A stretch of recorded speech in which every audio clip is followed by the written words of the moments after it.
स्थिर हवा दाएं बाएं बाएं खब्बी अख विच बुद्धि टिकदी है ते सज्जी अख दे विच साडी आत्मा टिक जाती है। इंद्र विषय प्रकाश नठानै सुकन सखो पति तब द्वैहान। इंद्रां दे विषयां नूं फिर प्रकाशमान कर दिंदी आत्मा। वो जिहड़ा सुपन अवस्था खत्म हो गई, सुखोपत अवस्था भी मुक गई, इंद्रियां साडियां कर्म करन ला दिंदा है। या ते मिथ्या तीन अवस्था मिथ्या तीन शरीर व्यवस्था। कहते ये जान लो भी ये तिन्ने शरीर जिहड़े ने ना, जदों आपां कहने मिथ्या तन धन कुटुंब सबाया मिथ्या हौमै ममता माया, ये जिन्हां नूं आत्मा प्रकाश दी है ना, ये जागृत सुपन सुखोपत, ये तीन ते तीन शरीर जिहड़े ने वो सूखम स्थूल ते कारण, ये 6 ਦੀਆਂ 6 चीज़ां मानो मिथ्या ही ने, ये असलीयत विच नहीं हन, सिर्फ आत्मा ही असली है। बारंबार विचारन ऐसे मनन विचार नाम इस ऐसे। कहने जदों बंदा इन्हां दी विचार बार बार करी जांदा है, इस विचार का नाम ही मनन है।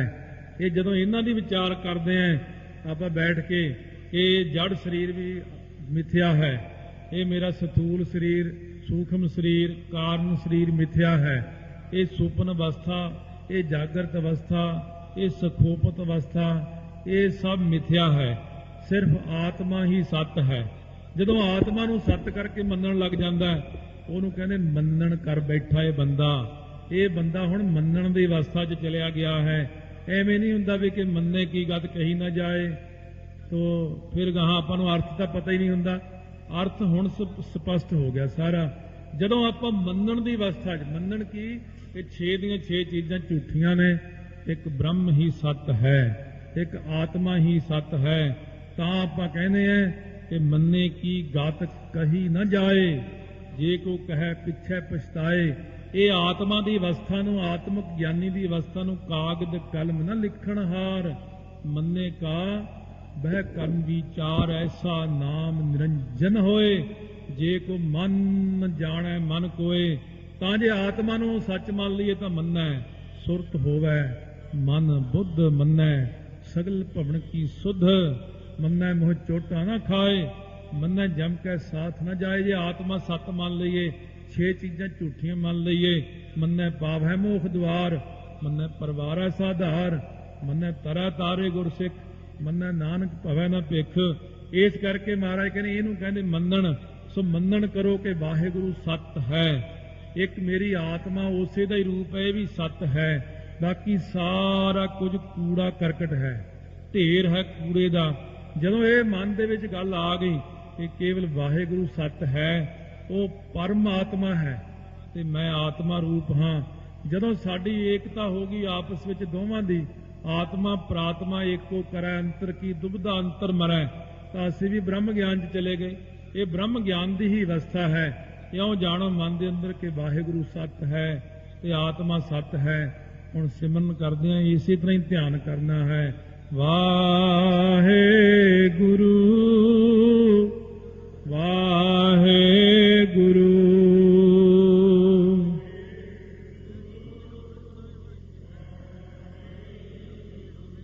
वाहिगुरु वाहिगुरु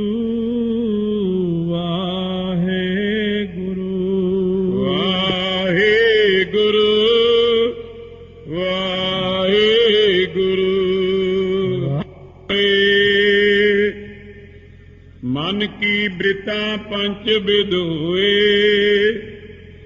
एक परमान विपर्जय दोए, विकल्प निंद्रा सिमरत ध्यान, सुनो स्वरूप जो वृत्ति परमान।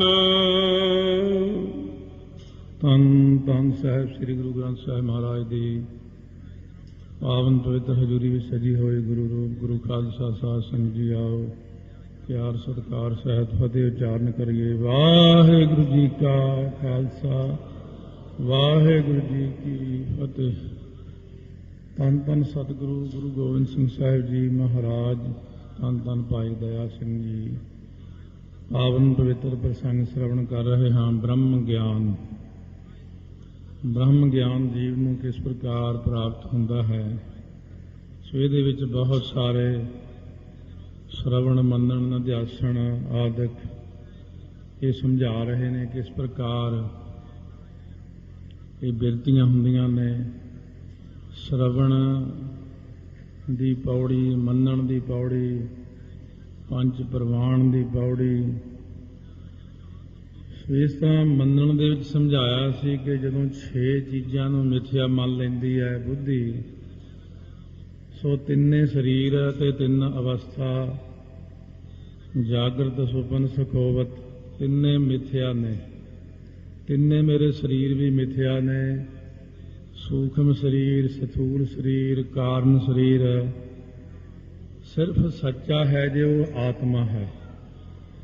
ਜਦੋਂ ਮਨ ਇੱਥੇ ਖੜ ਗਿਆ ਆਪਣਾ, ਇਸ ਬਿਰਤੀ ਦੇ ਉੱਤੇ ਟਿਕ ਗਿਆ, ਸਿਰਫ ਆਤਮਾ ਸੱਚਾ ਹੈ, ਬਾਕੀ ਸਭ ਚੀਜ਼ਾਂ ਝੂਠੀਆਂ ਨੇ। ਉਦੋਂ ਮੰਨ ਲਓ ਕਿ ਸਾਡਾ ਮਨ ਮੰਨਣ ਕਰ ਰਿਹਾ। ਮੰਨਣ ਦੇ ਵਿੱਚ ਆ ਗਏ ਆਪਾਂ। ਮੰਨੇ ਕੀ ਗਦ ਕਹੀ ਨਾ ਜਾਏ, ਜੇ ਕੋ ਕਹੈ ਪਿਛੈ ਪਛਤਾਏ। ਅਥਵਾ ਮੰਨੈ ਪਾਵਹਿ ਮੋਖ ਦੁਆਰ, ਮੰਨੈ ਪਰਵਾਰੈ ਸਾਧਾਰ। ਮੰਨੈ ਤਰੈ ਤਾਰੇ ਗੁਰਸਿੱਖ, ਮੰਨੈ ਨਾਨਕ ਪਵੈ ਨ ਭਿਖ। ਐਸਾ ਨਾਮ ਨਿਰੰਜਨ ਹੋਏ, ਜੇ ਕੋ ਮਨ ਨ ਜਾਣੈ ਮਨ ਕੋਇ। ਸੋ ਆਓ ਅੱਗੇ ਸ਼ਰਵਣ ਕਰਦੇ ਹਾਂ 5 ਪ੍ਰਕਾਰ ਦੀਆਂ ਬਿਰਤੀਆਂ ਜਿਹੜੀਆਂ ਮਨ ਨੂੰ ਇਕਾਗਰ ਨਹੀਂ ਹੋਣ ਦਿੰਦੀਆਂ ਹਨ। ਜੇ ਇਕਾਗਰ ਹੋ ਜੇ ਮਨ, 5 ਬਿਰਤੀਆਂ ਟਿਕ ਜਾਣ ਤਾਂ ਕੀ ਦਸ਼ਾ ਬਣ ਜਾਂਦੀ ਹੈ। ਆਓ ਸ਼ਰਵਣ ਕਰਦੇ ਹਾਂ। ਪਿਆਰ ਸਤਿਕਾਰ ਨਾਲ ਗੱਜ ਕੇ ਆਖੋ, ਸਤਿਨਾਮ ਸ੍ਰੀ ਵਾਹਿਗੁਰੂ ਸਾਹਿਬ ਜੀਓ। ਸਤਿਨਾਮ ਸ੍ਰੀ ਵਾਹਿਗੁਰੂ ਸਾਹਿਬ ਜੀਓ। ਚੌਪਈ ਮਨ ਕੀ ਬਿਰਤਾ ਪੰਜ ਬਿਦ ਹੋਏ, ਇਕ ਪਰਮਾਨ ਵਿਪਰਜੈ ਦੋਏ।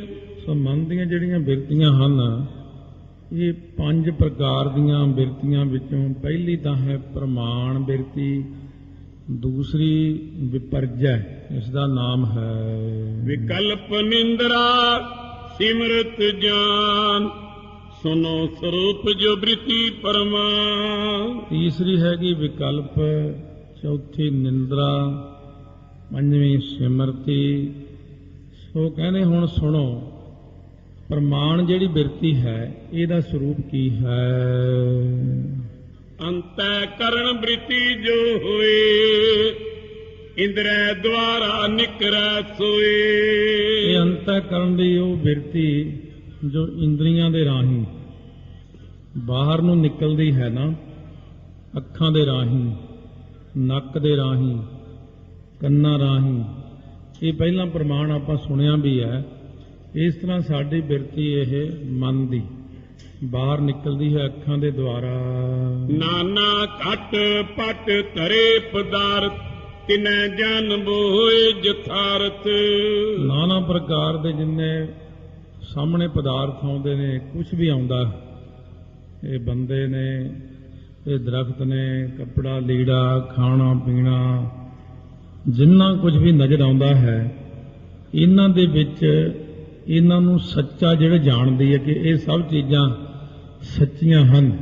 ਵਾਸਤਵ ਵਿੱਚ ਇਹ ਸਭ ਚੀਜ਼ਾਂ ਝੂਠੀਆਂ ਨੇ, ਪਰ ਇਹਨਾਂ ਚੀਜ਼ਾਂ ਨੂੰ ਪ੍ਰਮਾਣ ਬਿਰਤੀ ਕਹਿੰਦੀ ਨਹੀਂ, ਇਹ ਤਾਂ ਸਾਰੀਆਂ ਚੀਜ਼ਾਂ ਸੱਚੀਆਂ ਹਨ। ਤੁਤੀ ਵਿਪਰਜੈ ਇਸ ਕੋ ਕਹੈ, ਰਜੂ ਪਰੀ ਸਰਪ ਤਿਸ ਲਹੈ। ਦੂਜੀ ਬਿਰਤੀ ਹੈਗੀ ਵਿਪਰਜੈ। ਵਿਪਰਜੈ ਹੁੰਦੀ ਹੈ ਜਿਵੇਂ ਰੱਸੀ ਪਈ ਹੈ, ਉਹਨੂੰ ਸੱਪ ਕਹਿੰਦੀ ਹੈ, ਪੁੱਠੀ ਗੱਲ ਕਰਦੀ ਹੈ। ਬ੍ਰਿਤੀ ਵਿਕਲਪ ਰੂਪ ਏ ਮਾਨ, ਸ਼ਬਦ ਅਰਥ ਕੋ ਲੀਜੈ ਜਾਨ। ਕਹਿੰਦੇ ਇਹਦਾ ਤਾਂ ਜਿਹੜਾ ਤੀਸਰੀ ਬਿਰਤੀ ਦਾ ਨਾਮ ਹੀ ਦੱਸੀ ਜਾਂਦਾ ਹੈ ਕਿ ਕੀ ਮਤਲਬ ਹੈ ਇਹਦਾ। ਵਿਕਲਪ ਕਰਨਾ, ਸੇਵਾ ਥੋੜੀ, ਮੰਗਣ ਬਹੁਤਾ। ਵਿਕਲਪ ਇਸ ਤਰ੍ਹਾਂ ਦੇ ਮਨ ਦੇ ਅੰਦਰ ਜਦੋਂ ਭਜਨ ਕਰਦਾ, ਪਾਠ ਕਰਦਾ, ਉਦੋਂ ਮਨ ਦੇ ਅੰਦਰ ਬਹੁਤਾ ਮੰਗਦਾ ਹੈ, ਘੱਟ ਪਾਠ ਕਰਦਾ ਹੈ, ਲਿਸਟਾਂ ਜ਼ਿਆਦਾ ਬਣਾਉਂਦਾ ਕੰਮ ਦੀਆਂ, ਪਦਾਰਥਾਂ ਦੀਆਂ, ਮਾਇਆ ਦੀਆਂ। ਇਸ ਤਰ੍ਹਾਂ ਮਨ ਦੇ ਅੰਦਰ ਵਿਕਲਪ ਕਰਦਾ ਰਹਿੰਦਾ ਹੈ। ਤਾਤ ਪਰੈ ਮੈਂ ਰਹਿ ਸੰਦੇ, ਨਿਹਚੈ ਭਇਓ ਨ ਲਖੀਐ ਏ।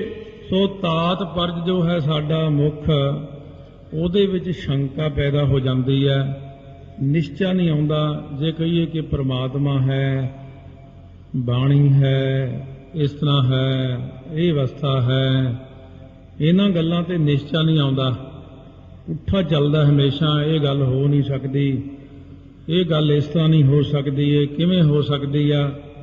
ਇਸ ਤਰ੍ਹਾਂ ਇਹ ਜਿਹੜਾ ਬੁੱਧੀਜੀਵੀ ਆ, ਆਮ ਇਨਸਾਨ ਬੁੱਧੀ ਤੱਕ ਸੀਮਤ ਹੈ, ਇਹ ਆਤਮਿਕ ਗੱਲਾਂ ਸੁਣਨ ਨੂੰ ਤਿਆਰ ਨਹੀਂ ਹੈ। ਅਭਾਵ ਗਿਆਨ ਕੋ ਆਸ਼ਰੈ ਬ੍ਰਿਤੀ, ਨਿੰਦਰਾ ਬ੍ਰਿਤੀ ਕਹਿ ਸਮਝੋ ਚਿੱਤ।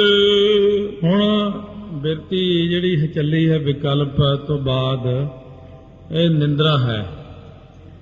ਗਿਆਨ ਦਾ ਭਾਵ ਜਿੱਥੇ ਹੋ ਜਾਂਦਾ ਹੈ, ਗਿਆਨ ਦੇ ਭਾਵ ਦਾ ਜਿਹੜਾ ਆਸਰਾ ਹੈ, ਸੋ ਉਹ ਜਿਹੜੀ ਬਿਰਤੀ ਨਿੰਦਰਾ ਬਿਰਤੀ, ਸੋ ਜਿਹਦੇ ਵਿੱਚ ਇਹ ਹਮੇਸ਼ਾ ਮਨ ਦੇ ਅੰਦਰ ਸਮਝਦਾ ਹੈ ਅਭਾਵ ਦਾ ਭਾਵ ਗਿਆਨ ਦਾ ਖਾਤਮਾ ਹੀ ਹੋ ਜਾਂਦਾ। ਅੱਗੇ ਚੱਲ ਕੇ ਇਹਨੂੰ ਹੋਰ ਸਪਸ਼ਟ ਕਰਦੇ ਹਨ। ਜਾਗਰਤ ਸੁਪਨ ਜੋ ਬ੍ਰਿਤੀ ਅਭਾਵ, ਕਰਨ ਹਾਰ ਸੋ ਤਮ ਗੁਣ ਭਾਵ। ਜਦੋਂ ਆਪਾਂ ਕਹਿੰਦੇ ਕਿ ਮੈਨੂੰ ਪਾਠ ਕਰਦੇ ਨੂੰ ਨੀਂਦ ਆਉਂਦੀ ਆ, ਬੜੀ ਨੀਂਦ ਆਉਂਦੀ ਆ, ਇਹੀ ਬਿਰਤੀ ਹੈ। ਇਹ ਨੀਂਦ ਆਉਣ ਲੱਗ ਪੈਂਦੀ ਹੈ।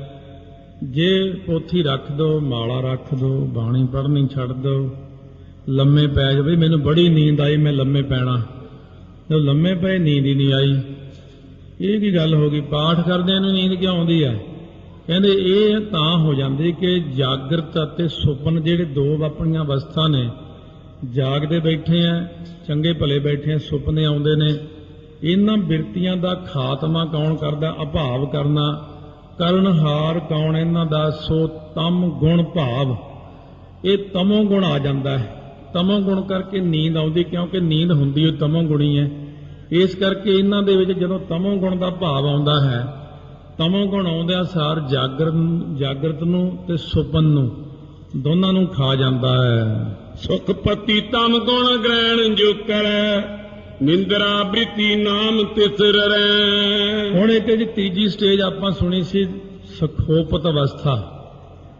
ਜਾਗਰਤ ਅਵਸਥਾ ਵਿੱਚ ਬੈਠਿਆਂ, ਬਾਣੀ ਪੜ੍ਹਦਿਆਂ, ਪਾਠ ਕਰਦਿਆਂ, ਜਾਗਰਤ ਅਵਸਥਾ ਨੂੰ ਇਹ ਤਮੋ ਗੁਣ ਖਾ ਜਾਂਦਾ, ਸੁਪਨਿਆਂ ਵਾਲੀ ਬਿਰਤੀ ਨੂੰ ਖਾ ਜਾਂਦਾ ਹੈ। ਸਖੋਪਤ ਵਿੱਚ ਲੈ ਜਾਂਦੀ ਤਮੋ ਗੁਣ ਬਿਰਤੀ। ਸਖੋਪਤ ਵਿੱਚ ਜਦੋਂ ਜਾ ਕੇ ਬਿਰਤੀ ਸਮੇਤ ਲੀਨ ਹੁੰਦਾ ਤਮੋ ਗੁਣ, ਤਾਂ ਉੱਥੇ ਇੰਨਾ ਭਾਵ ਹੋ ਜਾਂਦਾ ਕਿ ਜਿਵੇਂ ਪਾਠ ਕਰਦੇ ਆ ਬੇਹੋਸ਼ੀ ਹੁੰਦੀ ਹੈ। ਇੰਨੀ ਬੇਹੋਸ਼ੀ ਕਿ ਪੋਥੀ ਹੱਥ ਵਿੱਚੋਂ ਡਿੱਗ ਜਾਂਦੀ, ਮਾਲਾ ਠਾਹ ਡਿੱਗ ਪੈਂਦੀ, ਆਪ ਵੀ ਡਿੱਗ ਪੈਂਦਾ ਨਾਲ ਹੀ। ਕਹਿੰਦਾ ਪਤਾ ਹੀ ਨਹੀਂ ਲੱਗਿਆ ਹੋ ਕੀ ਗਿਆ, ਜਿਵੇਂ ਸਰੀਰ ਮੇਰਾ ਸੁੰਨ ਹੋ ਗਿਆ।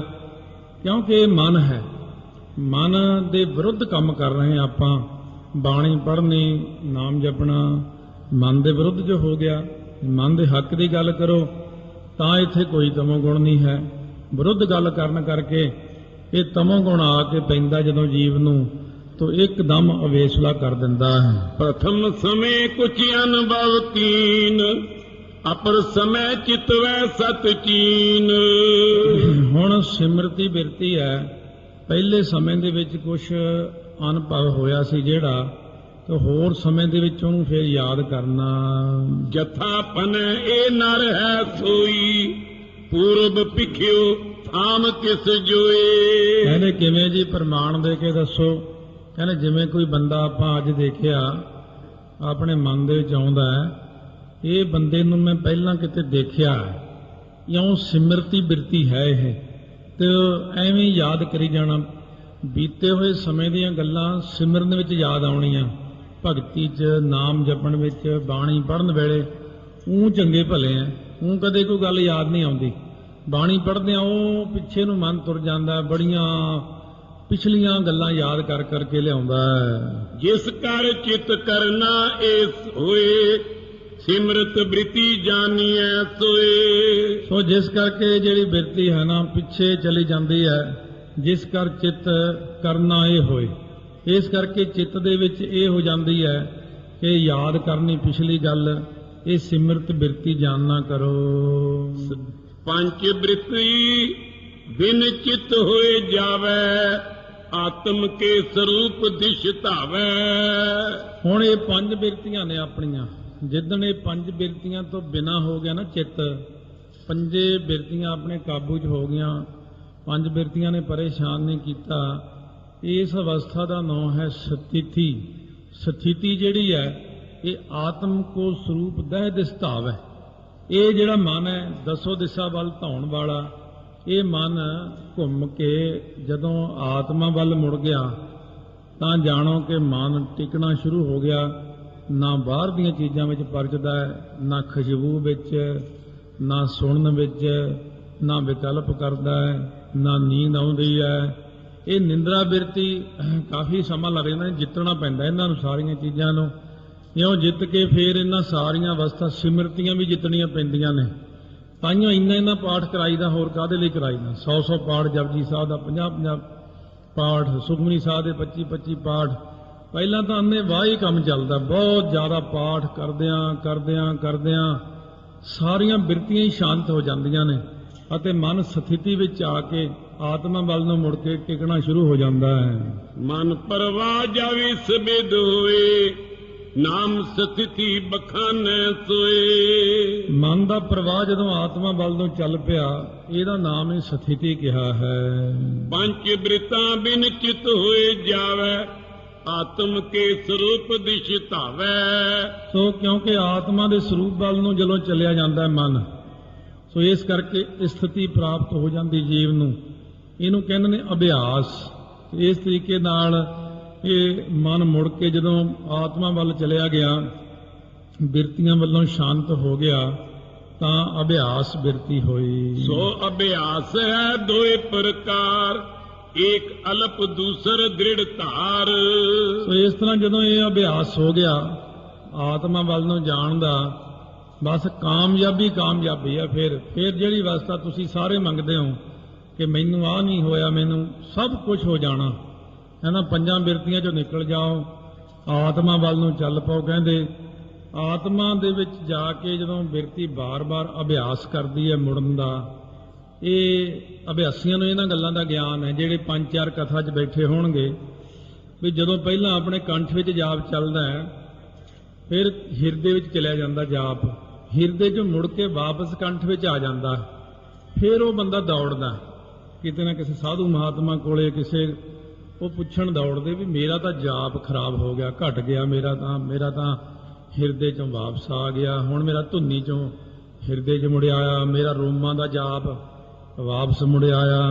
ਉਹਨਾਂ ਜਗਿਆਸੂ ਨੂੰ ਘਬਰਾਹਟ ਨਹੀਂ ਹੋਣੀ ਚਾਹੀਦੀ, ਕਿਉਂਕਿ ਇਹਦਾ ਨਾਂ ਹੈਗਾ ਅਭਿਆਸ। ਇੱਥੇ ਵੀ 5 ਬਿਰਤੀਆਂ ਦੇ ਟਿਕਣ ਦਾ ਅਭਿਆਸ ਹੁੰਦਿਆਂ ਕਈ ਵਾਰੀ ਫਿਰ ਮੁੜ ਜਾਂਦਾ ਵਾਪਸ ਮਨ। ਸੋ ਜਿਵੇਂ ਬੱਚੇ ਨੂੰ ਸਕੂਲ ਛੱਡ ਕੇ ਆਈਏ, ਉਹ ਮਾਂ-ਬਾਪ ਦੇ ਪਿੱਛੇ ਨੂੰ ਫਿਰ ਭੱਜਦਾ, ਸਕੂਲ ਵਾਲੇ ਉਹਨੂੰ ਰੋਕ ਰੱਖਦੇ ਨੇ, ਹੌਲੀ ਹੌਲੀ ਉਹਦਾ ਅਭਿਆਸ ਹੋ ਜਾਂਦਾ, ਉਹ ਸਕੂਲ ਵਿੱਚ ਪਰਚ ਜਾਂਦਾ, ਮੁੜ ਕੇ ਉਹ ਘਰੇ ਨਹੀਂ ਟਿਕਦਾ। ਉਹ ਕਹਿੰਦਾ ਮੈਂ ਤਾਂ ਸਕੂਲ ਜਾਣਾ, ਮੈਂ ਤਾਂ ਘਰੇ ਬੋਰ ਹੋ ਰਿਹਾ, ਮੇਰਾ ਤਾਂ ਉੱਥੇ ਬੜਾ ਵਧੀਆ ਮਨ ਲੱਗਦਾ। ਇਸ ਤਰ੍ਹਾਂ ਦੀਆਂ 5 ਬਿਰਤੀਆਂ ਤੋਂ ਮਨ ਜਦੋਂ ਆਤਮਾ ਵੱਲ ਨੂੰ ਜਾਣ ਲੱਗਦਾ ਹੈ, ਬਿਰਤੀਆਂ ਦਾ ਪ੍ਰੇਮ ਨਹੀਂ ਛੁੱਟਦਾ, ਮੁੜ ਕੇ ਫਿਰ ਬਿਰਤੀਆਂ 'ਚ ਆਉਂਦਾ। ਪਰ ਜਦੋਂ ਤੁਲਨਾ ਕਰਦਾ ਆਪਣੇ ਮਨ 'ਚ ਵੀ ਉੱਥੇ ਆਨੰਦ ਜ਼ਿਆਦਾ ਹੈ ਆਤਮਾ ਦੇ ਵਿੱਚ, ਆਹ 5 ਬਿਰਤੀਆਂ 'ਚ ਇੰਨਾ ਖਾਸ ਨਹੀਂ ਹੈ ਆਨੰਦ, ਅਲਪ ਸੁਖ ਹੈ ਇਹ। ਇਸ ਤਰ੍ਹਾਂ ਮੁੜ ਕੇ ਮਨ ਵਾਪਸ ਆਤਮਾ ਵੱਲ ਨੂੰ ਤੁਰਨ ਲੱਗ ਪਏ। ਉਹਦੇ ਵਿੱਚ ਹੁਣ 2 ਪ੍ਰਕਾਰ ਆ ਜਾਂਦੇ ਨੇ, ਜਿਹੜਾ ਤਾਂ ਹੈ ਕੁਛ ਕੁ ਸਮਾਂ ਆਤਮਾ ਵਿੱਚ ਟਿਕਦਾ, ਬਾਕੀ ਦਾ ਸਮਾਂ ਮੁੜ ਕੇ 5 ਬਿਰਤੀਆਂ 'ਚ ਆ ਜਾਂਦਾ, ਫਿਰ ਟਿਕਦਾ ਆਤਮਾ ਵਿੱਚ, ਫਿਰ ਮੁੜਦਾ। ਇਹਨੂੰ ਅਲਪ ਅਭਿਆਸ ਕਹਿੰਦੇ ਨੇ। ਇਸ ਤਰ੍ਹਾਂ ਇਹ ਅਲਪ ਪ੍ਰਕਾਰ ਦਾ ਅਭਿਆਸ ਹੋ ਗਿਆ ਹੈ। ਕਬ ਕਬ ਆਤਮ ਕੋ ਅਭਿਆਸ ਹੈ, ਏਤੋ ਅਲਪ ਨਾਮ ਕੋ ਭਾਸੈ। ਕਦੇ ਕਦੇ ਸਾਡਾ ਮਨ ਆਤਮਾ ਵੱਲ ਨੂੰ ਅਭਿਆਸਦਾ ਹੈ, ਜਾਂਦਾ ਹੈ, ਆਨੰਦ ਮਾਣਦਾ ਹੈ, ਫਿਰ ਮੁੜ ਆਉਂਦਾ ਹੈ, ਵਾਪਸ ਆ ਗਿਆ ਕਿ ਜੇ ਮੈਂ ਬਾਹਰ ਨੂੰ ਦੇਖਿਆ ਤਾਂ ਪਤਾ ਨਹੀਂ ਕੀ ਹੋ ਜਾਊਗਾ। ਜਿਵੇਂ ਬੱਸ ਚੱਲਦੀ 'ਚ ਆਪਾਂ ਡਰਾਈਵਰ ਦੇ ਕੋਲ ਜਾਂ ਪਿਛਲੇ ਪਾਸੇ ਬੈਠੇ ਹੋਈਏ, ਆਪਾਂ ਸਿੱਧਾ ਦੇਖਦੇ ਹਾਂ ਬਈ ਸਾਹਮਣੇ ਕੀ ਆ ਰਿਹਾ ਯਾਰ। ਜੇ ਆਪਾਂ ਅੱਖਾਂ ਬੰਦ ਕਰ ਲਈਏ, ਇਹ ਲੱਗਦਾ ਵੀ ਕਿਤੇ ਬੱਸ ਵੱਜੇ ਹੀ ਨਾ ਜਾ ਕੇ। ਹੁਣ ਚਲਾਉਂਦਾ ਤਾਂ ਡਰਾਈਵਰ ਹੁੰਦਾ, ਤਾਂ ਆਪਾਂ ਐਵੇਂ ਡਰੀ ਜਾਂਦੇ ਹੁੰਦੇ ਬੈਠੇ। ਇਸੇ ਪ੍ਰਕਾਰ ਇਹ ਸਾਡਾ ਮਨ ਮੁੜ ਕੇ ਵਾਪਸ ਆਉਂਦਾ ਬਿਰਤੀਆਂ ਵੱਲ ਨੂੰ, ਫਿਰ ਕਿਤੇ ਜਿਵੇਂ ਬਾਹਰ ਨਾ ਦੇਖਿਆ ਪਤਾ ਨਹੀਂ ਕੀ ਹੋ ਜਾਵੇ, ਜੇ ਮੈਂ ਕੁਝ ਸੁਣਿਆ ਨਾ ਤਾਂ ਪਤਾ ਨਹੀਂ ਕੀ ਹੋ ਜਾਵੇ। ਜੇ ਮੈਂ ਸੁੰਘਿਆ ਨਾ ਤਾਂ ਪਤਾ ਨਹੀਂ ਕੀ ਹੋ ਜਾਵੇ। ਇਸ ਤਰ੍ਹਾਂ ਥੋੜਾ ਥੋੜਾ ਮਨ ਭਟਕਦਾ ਹੈ, ਥੋੜਾ ਜਿਹਾ ਆਤਮਾ ਵਿੱਚ ਟਿਕਦਾ ਹੈ। ਇਹਨੂੰ ਅਲਪ ਕਹਿੰਦੇ ਨੇ, ਅਲਪ ਅਭਿਆਸ ਹੋਇਆ ਹੈ। ਸਾਦਰ ਦੀਰਘ ਕਾਲ ਨਿਰੰਤਰ, ਸੋ ਦ੍ਰਿੜ ਭੂਮ ਰੂਪ ਲਖ ਅੰਤਰ। ਕਹਿੰਦੇ ਸਹਿਤ ਆਦਰ ਦੇ।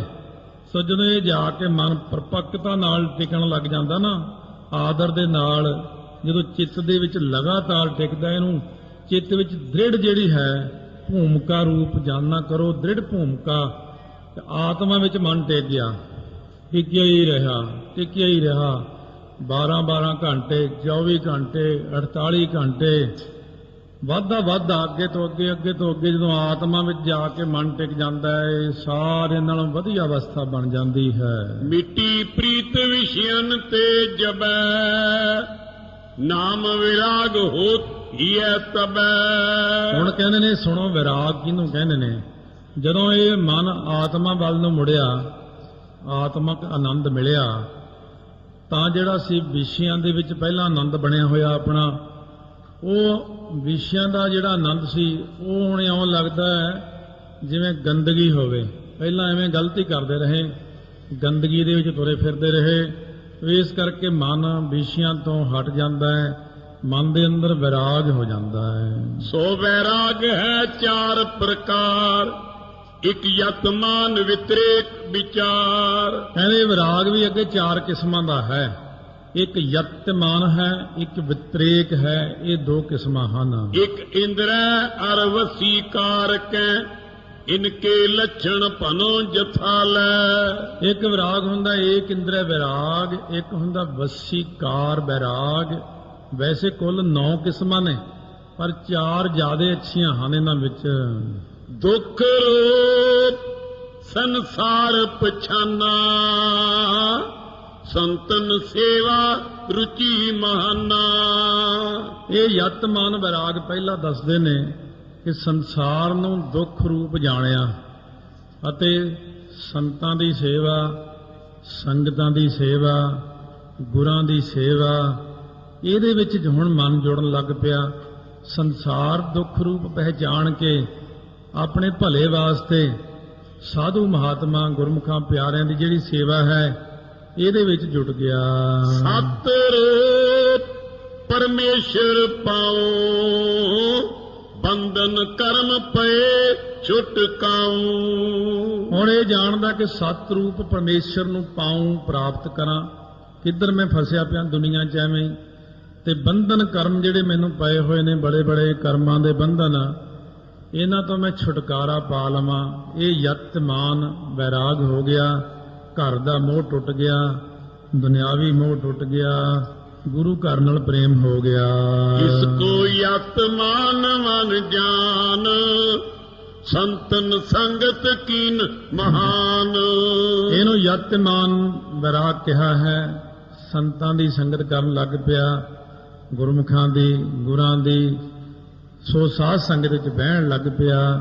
ਇਹ ਯਤਮਾਨ ਵੈਰਾਗ ਹੈ। ਲਗਿਓ ਵਿਚਾਰਨ ਗੁਣ ਅਰ ਦੋਖ, ਦੋਖ ਤਜੋ ਕਿਸ ਗੁਣ ਤੇ ਮੋਖ। ਹੁਣ ਵਿਤਰੇਕ ਵੈਰਾਗ ਹੋ ਗਿਆ। ਸੰਗਤ ਵਿੱਚ ਬਹਿ ਕੇ, ਸੰਗਤ ਵਿੱਚ ਆਉਣ ਨਾਲ ਹੁੰਦਾ ਹੈ। ਲਗਿਓ ਵਿਚਾਰਨ ਗੁਣ ਅਰ ਦੋਖ, ਪਛਾਣ ਹੈ। ਜਦੋਂ ਇਹ ਜੀਵਨ ਹੋਣ ਲੱਗ ਜਾਂਦੀ ਹੈ, ਸੋ ਉਹ ਦੋਸ਼ ਜਿਹੜੇ ਹੁੰਦੇ ਉਹਨੂੰ ਛੱਡਣ ਲੱਗ ਪੈਂਦਾ ਹੈ। ਜਿਨ੍ਹਾਂ ਗੁਣਾਂ ਕਰਕੇ ਮੁਕਤੀ ਮਿਲਦੀ ਹੈ, ਸੁਣਿਆ ਸਤ, ਸੰਤੋਖ, ਗਿਆਨ, ਇਹ ਸ਼ੁਭ ਗੁਣਾਂ ਨੂੰ ਦਇਆ, ਕਪਾਹ, ਸੰਤੋਖ, ਸੂਤ, ਜਤ ਗੰਢੀ, ਸਤ ਵਟ, ਅਥਵਾ ਜਤ ਪਹਾਰਾ, ਧੀਰਜ ਸੁਨਿਆਰ, ਅਹਰਣ ਮਤ, ਵੇਦ ਹਥਿਆਰ, ਇਹਨਾਂ ਚੰਗੇ ਚੰਗੇ ਸ਼ੁਭ ਸ਼ੁਭ ਗੁਣਾਂ ਨੂੰ ਜਿਹੜੇ ਮੁਕਤੀ ਦੇ ਦੇਣ ਵਾਲੇ ਨੇ ਗ੍ਰਹਿਣ ਕਰਦਾ ਹੈ। ਸਤ ਸੰਤੋਖ ਆਦ ਬਿਰਧਾਵੈ, ਕਾਮ ਕ੍ਰੋਧ ਮੋਹ ਆਦ ਘਟਾਵੈ। ਸਤ ਸੰਤੋਖ ਦਇਆ ਧਰਮ ਵਿਚਾਰ ਸ਼ੁਭ ਗੁਣ ਜਿਹੜੇ ਨੇ ਇਹਨਾਂ ਨੂੰ ਤਾਂ ਵਧਾਉਣ ਲੱਗ ਪੈਂਦਾ ਹੈ। ਕਾਮ ਕ੍ਰੋਧ ਲੋਭ ਮੋਹ ਹੰਕਾਰ ਨੂੰ ਘਟਾਉਣ ਲੱਗ ਪੈਂਦਾ ਹੈ। ਇਹੀ ਤਾਂ ਹੈ ਸੰਗਤ ਵਿੱਚ ਆਉਣ ਦਾ ਲਾਭ, ਕਿ ਵਿਸ਼ਿਆਂ ਨੂੰ ਘਟਾਉਣਾ, ਹੋਰ ਘਟਾਉਣਾ, ਘਟਾਉਂਦੇ ਘਟਾਉਂਦੇ ਰਹਿਤ ਰਹਿਤ ਰਹਿ ਜਾਹੇ ਬਿਕਾਰਾ, ਗੁਰ ਪੂਰੇ ਕੈ ਸ਼ਬਦ ਅਪਾਰਾ। ਇਕ ਇੰਦਰੀ ਕੋ ਸੁਨਦੈ ਕਾਨ, ਵੈਰ ਵਿਸ਼ੈ ਗੁਣ ਤਿਆਗਨ ਕੀਨ, ਮਨ ਮੈਂ ਤਨ ਹੋਏ ਲਿਵ ਲੀਨ। ਏਕ ਇੰਦਰੇ ਵੈਰਾਗ ਭਾਵ ਇੰਦਰੀਆਂ ਦੇ ਵਿਸ਼ਿਆਂ ਨੂੰ ਤਿਆਗਣ ਲੱਗ ਜਾਂਦਾ ਹੈ। ਜਿਹੜਾ ਬਾਹਰਲੇ ਵਿਸ਼ੇ ਨੇ ਸ਼ਬਦ, ਸਪਰਸ਼, ਰਸ, ਰੂਪ, ਗੰਧ, ਇਹ ਜਿਹੜੇ ਨਾਮ ਪੰਜ ਗਿਆਨ ਇੰਦਰੀਆਂ ਰਾਹੀਂ ਹੁੰਦੇ ਨੇ, ਇਹਨਾਂ ਨੂੰ ਹੌਲੀ ਹੌਲੀ ਕੱਲੇ ਕੱਲੇ ਵਿਸ਼ੇ ਨੂੰ ਛੱਡਦਾ, ਵਸਤੂ ਵਿਚਾਰ ਕਰਦਾ, ਅੱਖਾਂ ਨਾਲ ਦੇਖ ਕੇ ਕੀ ਹੈ ਇਹ ਚੀਜ਼ 'ਚ ਇੰਨੇ ਦੋਸ਼ ਨੇ। ਫਰੀਦਾ ਇਹ ਵਿਸ ਗੰਦਲਾਂ ਧਰੀਆਂ ਖੰਡ ਲਿਬਾੜ, ਇੱਕ ਰਾਹਿੰਦੇ ਰਹਿ ਗਏ ਇੱਕ ਰਾਧੀ ਗਏ ਉਜਾੜ। ਇਉਂ ਵਿਚਾਰ ਕਰਦਾ ਮਨ ਦੇ ਅੰਦਰ, ਇੱਕ ਇੱਕ ਵਿਸ਼ੇ ਨੇ, ਇੱਕ ਇੱਕ ਵਿਸ਼ੇ ਨੇ ਇੱਕ ਇੱਕ ਨੂੰ ਇੰਨਾ ਤੰਗ ਕੀਤਾ। ਕਾਮ ਨੇ ਹਾਥੀ ਨੂੰ ਤੰਗ ਕੀਤਾ, ਉਹ ਤਾਂ ਮਰਿਆ। ਘੰਡੇ ਹੇੜ ਦੇ ਸ਼ਬਦ ਨੇ ਤੰਗ ਕੀਤਾ ਹਿਰਨ ਨੂੰ, ਉਹ ਤਾਂ ਮਰਿਆ। ਜੀਵ ਦੇ ਸਵਾਦ ਕਰਕੇ ਮੱਛੀ ਮਰ ਗਈ। ਇਹ ਇੰਦਰੀ ਵਿਕਾਰ ਇਉਂ ਵਿਸ਼ਿਆਂ ਵਿਕਾਰਾਂ ਵੱਲ ਵਿਚਾਰ ਕਰਦਾ ਮਨਾ। ਕੀ ਲੈਣਾ ਆਪਾਂ ਨੇ ਸਵਾਦਾਂ 'ਚ, ਆਪਾਂ ਆਤਮਕ ਆਨੰਦ ਮਾਣੀਏ। ਵਸੀਕਾਰ ਕੋ ਸੁਨੀ ਸਵੇਰੇ, ਵਿਸ਼ੈ ਭੋਗ ਜੁਗ ਲੋਕਨ ਕੇਰੇ। ਵਸੀਕਾਰ ਜਿਹੜਾ ਬੈਰਾਗ ਹੈ, ਵਸੀਕਾਰ ਨੂੰ ਸੁਣੋ, ਕਹਿੰਦੇ ਕੀ ਹੁੰਦਾ ਹੈ। ਇਸ ਸੰਸਾਰ ਦੇ ਜਿੰਨੇ ਵਿਸ਼ੇ ਭੋਗ ਨੇ ਅਥਵਾ ਜਿੰਨੇ ਸਵਾਦ ਹਨ ਸਾਰੇ, ਸ਼ਬਦ ਸਪਰਸ਼ ਰੂਪ ਰਸ ਗੰਧ, ਇਨ ਤੇ ਛੂਟ ਗਇਓ ਮਨ ਬੰਦ। ਸ਼ਬਦ ਸਪਰਸ਼ ਰਸ ਰੂਪ ਗੰਧ ਤੋਂ, ਇਹਨਾਂ ਤੋਂ ਜਿਹੜਾ ਮਨ ਦਾ ਬੰਧਨ ਸੀ ਉਹ ਛੁੱਟ ਗਿਆ, ਇਹਨਾਂ ਤੋਂ ਹੁਣ ਪਾਸੇ ਹੋ ਗਿਆ। ਯੁਗ ਲੋਕਨ ਵਿੱਚ ਲਿਖਿਆ, ਦੋ ਲੋਕਾਂ ਵਿੱਚ ਚੀਜ਼ ਹੈ ਇਹ। ਇੱਕ ਤਾਂ ਵਿਸ਼ੇ ਸੁਖ ਦੁਨੀਆ 'ਚ ਹੈ, ਇੱਕ ਸਵਰਗਾਂ ਦੇ ਵਿੱਚ ਵੀ ਇਹੀ ਚੀਜ਼ ਹੈ। ਇਹਨਾਂ ਦੋਨਾਂ ਨੂੰ ਹੀ ਤਿਆਗ ਦਿੰਦਾ ਹੈ। ਬਾਏ ਸਵਿਸ਼ਟਾ ਸਮ ਸਭ ਵਿਸ਼ੇ, ਬਮਨ ਸਰਸ ਨੇ ਭਾਵਤ ਜਿਸੇ। ਕਹਿੰਦੇ ਉਹਨੂੰ ਇੰਨੀ ਨਫ਼ਰਤ ਹੋ ਜਾਂਦੀ ਇਹਨਾਂ ਚੀਜ਼ਾਂ ਤੋਂ, ਇੰਨਾ ਤਿਆਗ। ਜਿਵੇਂ ਕਾਂ ਦੀ ਬਿੱਠ ਹੁੰਦੀ ਗੰਦਗੀ, ਇਸੇ ਪ੍ਰਕਾਰ ਜਿਵੇਂ ਪ੍ਰਮਾਣ ਦੇਣ ਵਿੱਚ ਹੁਣ ਪ੍ਰਮਾਣ ਦੇਣਾ ਹੀ ਪੈਣਾ। ਜਿਵੇਂ ਕਿਸੇ ਨੇ ਉਲਟੀ ਕਰ ਦਿੱਤੀ, ਆਪਾਂ ਉਧਰ ਦੇਖਦੇ ਤੱਕ ਨਹੀਂ, ਨੱਕ ਢੱਕ ਲੈਂਦੇ ਆ, ਪਰੇ ਨੂੰ ਮੂੰਹ ਕਰ ਲੈਂਦੇ ਆ। ਇੰਨਾ ਮਨ ਦੇ ਅੰਦਰ ਵਿਰਾਗ ਹੋ ਜਾਂਦਾ ਹੈ। ਇਹਨਾਂ ਸਾਰੀਆਂ ਚੀਜ਼ਾਂ, ਸਾਰਿਆਂ ਸਵਾਦਾਂ ਨੂੰ ਇਉਂ ਦੇਖਦਾ, ਇਹ ਗੰਦਗੀ ਕਿੱਥੇ ਮੇਰੇ ਪੱਲੇ ਮੜਤੀ। ਇਹ ਗੰਦਗੀ ਤੋਂ ਸਾਰੀ ਤੋਂ ਬਾਹਰ ਨਿਕਲ ਜਾਂਦਾ ਹੈ, ਬੰਧਨ ਮੁਕਤ ਹੋ ਜਾਂਦਾ। ਜਿਵੇਂ ਭਾਈ ਤਿਲਕੂ ਨੂੰ ਮਹੇਸ਼ੇ ਜੋਗੀ ਨੇ ਕਿਹਾ ਸੀ, 1 ਸਾਲ ਦਾ ਸਵਰਗ ਦਵਾਂਗਾ, ਆ ਜਾ ਦਰਸ਼ਨ ਕਰ। 2 ਸਾਲ 5 ਸਾਲ ਭਾਈ ਮਹੇਸ਼ਾ। ਸੋ ਭਾਈ ਤਿਲਕੂ ਕਹਿਣ ਲੱਗਿਆ, ਨਾ ਮੈਂ ਨਹੀਂ ਇਹ ਗੰਦਗੀ 'ਚ ਵੜਨਾ ਚਾਹੁੰਦਾ। ਇਸ ਕਰਕੇ ਇਹ ਜਿਹੜੀ ਹੈ ਦੂਰੋਂ ਬਹਿ ਕੇ ਪਤਾ ਲੱਗਦਾ ਗੰਦਗੀ ਕਿੰਨੀ। ਸ਼ਰਾਬੀ ਸ਼ਰਾਬ ਪੀਂਦੇ ਆ, ਸ਼ਰਾਬ ਨੂੰ ਮਾੜਾ ਉਹਨਾਂ ਨਹੀਂ ਮੰਨਦਾ। ਜਦੋਂ ਸ਼ਰਾਬ ਨੂੰ ਛੱਡ ਦਿੰਦਾ ਹੈ, ਮਹੀਨੇ ਕੇ ਬਾਅਦ 15 ਦਿਨਾਂ ਬਾਅਦ ਉਹੀ ਬੰਦਾ ਕਹਿਣ ਲੱਗ ਜਾ, ਉਹ ਇਹ ਤਾਂ ਬੜਾ ਮੁਸ਼ਕ ਆਉਂਦਾ ਮੈਨੂੰ। ਜਦੋਂ ਪੀਂਦਾ ਹੁੰਦਾ ਤੰਬਾਕੂ ਕੋਈ ਬੰਦਾ, ਉਹਨੂੰ ਮੁਸ਼ਕ ਨਹੀਂ ਆਉਂਦਾ, ਪਰ ਜੇ ਉਹ ਛੱਡ ਦੇਵੇ, ਉਹ ਸਾਲ ਕੁ ਬਾਅਦ ਚੰਗਾ ਗੁਰਮੁਖ ਪਿਆਰਾ ਬਣ ਗਿਆ, ਉਹਨੂੰ ਹੁਣ ਉਸੇ 'ਚੋਂ ਮੁਸ਼ਕ ਆ ਜਾਂਦਾ ਹੈ। ਇਸ ਕਰਕੇ ਗੰਦਗੀ ਦੇ ਕੀੜੇ ਨੂੰ ਗੰਦਗੀ 'ਚੋਂ ਮੁਸ਼ਕ ਨਹੀਂ ਆਉਂਦਾ ਹੁੰਦਾ, ਜਦੋਂ ਉਹਨੂੰ ਬਾਹਰ ਕੱਢ ਦਈਏ ਉਦੋਂ ਮੁਸ਼ਕ ਆਉਂਦਾ। ਇਸੇ ਪ੍ਰਕਾਰ ਸਾਧ ਸੰਗਤ ਵਿੱਚ ਜਦੋਂ ਆਪਾਂ ਆਉਨੇ ਆ, ਇੱਥੋਂ ਬਹਿ ਕੇ ਜਦੋਂ ਵਿਸ਼ੇ ਸੁੱਖ ਦੇਖਦੇ ਆ, ਘਰ ਦੇ ਹੋਰ ਗੱਲਾਂ ਬਾਤਾਂ, ਖਾਣੇ ਪੀਣੇ, ਆਪਾਂ ਨੂੰ ਉਦੋਂ ਸਾਰੀਆਂ ਚੀਜ਼ਾਂ ਇੱਥੋਂ ਬਹਿ ਕੇ ਮਾੜੀਆਂ ਲੱਗਦੀਆਂ ਵੀ ਇਹ ਤਾਂ ਕੁਝ ਵੀ ਨਹੀਂ ਹੈ, ਸਾਰਾ ਕੁਝ ਮਿਥਿਆ ਹੈ। ਇਉਂ ਮਨ ਦੇ ਅੰਦਰ ਸੰਗਤ ਵਿੱਚ ਬਹਿਣ ਕਰਕੇ ਵਿਰਾਗ ਪੈਦਾ ਹੋ ਜਾਂਦਾ। ਅਸ ਵੈਰਾਗ ਸੰਗ ਮਨ ਜੀਤ, ਗਹੇ ਸਥਿਰਤਾ ਆਤਮ ਨੀਤ। ਐਸੇ ਵਿਰਾਗ ਕਰਕੇ ਮਨ ਜਿੱਤਿਆ ਜਾਂਦਾ ਹੈ ਅਤੇ ਮਨ ਸਥਿਰਤਾ ਪਕੜ ਲੈਂਦਾ ਹੈ। ਆਤਮਾ ਦੇ ਵਿੱਚ ਮਨ ਜਾ ਕੇ ਟਿਕ ਜਾਂਦਾ। ਬ੍ਰਹਮ ਗਿਆਨ ਸੂਰਜ ਕੇ ਸੰਗ, ਤਮ ਅਗਿਆਨ ਸਕਲ ਦੇ ਭੰਗ।